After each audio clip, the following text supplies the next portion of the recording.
안녕하세요, 준수성가입니다. 나스닥 전고점이 14,000이었죠. 근데 지금 딱 2달 지났는데 나스닥 어디가 있죠? 벌써 13,900입니다. 월요일도 오르면 레전드인데 이게 과연 적절하냐는 의견도 있을 겁니다. 그래서 오늘은 나스닥이 전고점 탈환하기 전에 기념으로 닷컴버블 당시 PER과 현재 PER을 비교해 보도록 하겠습니다. 끝까지 시청하시면 지금 버블이 어느 정도 껴있는지 파악하시는데 도움이 될 겁니다. 시청자분들 중에 무지성으로 적립하시는 분들은 그냥 재미로 보시면 되고요. 리밸런싱 위주로 하시는 분들은 현금 비중을 언제부터 얼마나 가져갈지 판단하는데 근거로 쓰실 수 있을 겁니다.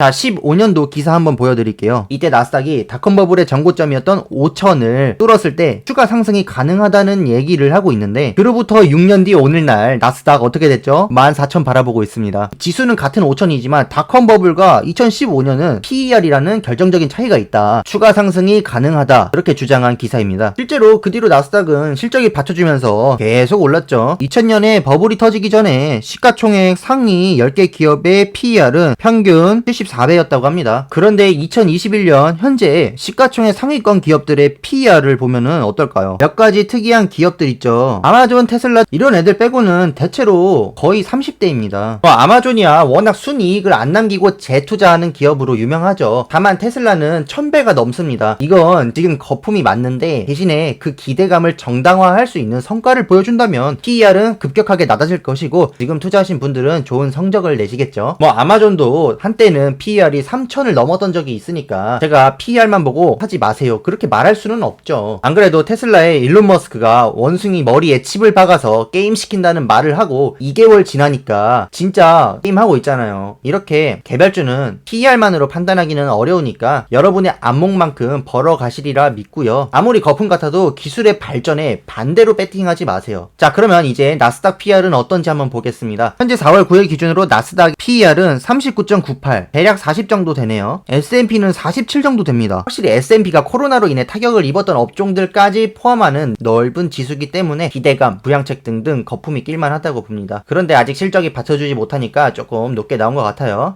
정말 굳이 버블이 터진다면 나스닥보다는 S&P 쪽에서 가능성이 있겠죠. 과거 일본에도 엄청난 버블이 있었던 걸 아실 겁니다. 그 당시 PER을 보시면 60을 넘어가고 있는데 주식시장 전체가 60이 넘는 건 진짜 고점 신호라고 볼 수 있겠죠. 그리고 1999년 닷컴버블도 PER이 73까지 올라갔어요. 코로나가 터지기 전 2019년은 지수는 더 높은데 PER은 24에 불과했습니다. 그때도 진짜 만스닥을 찍니 많이 했던 것에 비해 저 정도 PER은 건전 그 자체죠. 그런 건전 나스닥이 지금은 PER 40입니다. 이걸 거품 꼈으니까 사지 마세요 그런 말 드리는 게 절대 아니고요. 어차피 지금 미국은 돈을 찍어내고 있기 때문에 현금 보유보다 주식 투자가 나을 수밖에 없어서 개인 투자자는 오늘도 사고 내일도 사는 것밖에 방법이 없어요. 상승하면 즐기고 하락하면 버텨야죠. 다만 4월에 실적 발표가 있는데 이때 기업들의 전반적인 실적이 잘 나와준다면 PER도 내려가면서 안정화가 되겠죠. 그렇지 못하고 실적이 기대 이하일 경우에는 현재 가치에 수렴할 때까지 조정을 맞게 돼 있습니다. 그런데도 그걸 개무시하고 주구장창 오른다? 그럼 그게 대놓고 거품인 거죠. 현재 수준에서 거품이 좀 더 껴봤자 영혼까지 끌어모아서 대출 풀베팅 하시는 그런 분들 아닌 이상 피해가 크지는 않을 거예요. 꾸준히 적립을 하신다면. 버블의 역사를 살펴보면 애초에 그 거품이 터지는 방아쇠, 이 방아쇠가 되는 건 금리 인상이라고 보거든요. 유동성을 축소할 때 일어나더라고요. 그런데 계속 연준에서는 고용, 물가에 실질적인 진전이 있어야만 금리를 인상하겠다 그렇게 계속 힌트를 주고 있습니다. 아직 멀었다는 거죠. 고용이 크게 늘고 물가도 상승했다는 소식이 들려올 때 그 날이 왔는데 아주 시장이 이성의 끈을 잃고 미쳐서 금리 인상에 대한 선 반영도 안 된다. 그건 진짜 버블일 거예요. 그냥 제 의견으로는 10월까지는 안심하고 적립할 수 있지 않나 그렇게 생각해요. 자, 마무리하면서 요약을 해드릴게요. 지수의 PER이 20대라면 코로나 직전처럼 건전한 상태입니다. 그리고 역사적인 버블은 PER이 60 이상이었고요. 지금 나스닥은 어떻죠? 40입니다. S&P는 47이고요. 따라서 4월 발표 이후에 나스닥의 방향에 따라 PER이 낮아질지 높아질지가 달렸는데 보시다시피 이걸 판단하는 법을 표로 정리해봤고요. 정상일 때는 그냥 사시면 됩니다. 저평가와 조정에 샀으면 걱정이 더 없겠죠. 그런데 2분기 연속으로 실적 발표가 나쁜데도 나스닥이 오르고 PER도 60 수칩을 바라본다? 그러면 저는 찐 거품으로 판단하고 일부 현금화 고려해볼 만하다고 생각합니다. 지금 나스닥이 정고점에 다 왔어요. 이게 지금 실적도 받쳐주면서 코로나로 인해 풀린 돈이 많은 상황이다 보니까 PER이 40 정도로 올라왔는데 여기까지는 저는 정상의 범주로 생각하고 있습니다. 시청자분들도 정고점 다 와간다고 조정 한번 줄 것 같은데 그렇게 망설이지 마시고요. 이 표에서 세 가지 케이스가 매수해도 되는 상황이니까 개인 투자자는 대놓고 거품만 아니면 계속 보유해야겠습니다. 자, 여기까지 나스닥 PER 살펴봤고요. 도움이 되셨을까요? 전문가 수준의 지식은 못 되지만 열심히 준비해봤습니다.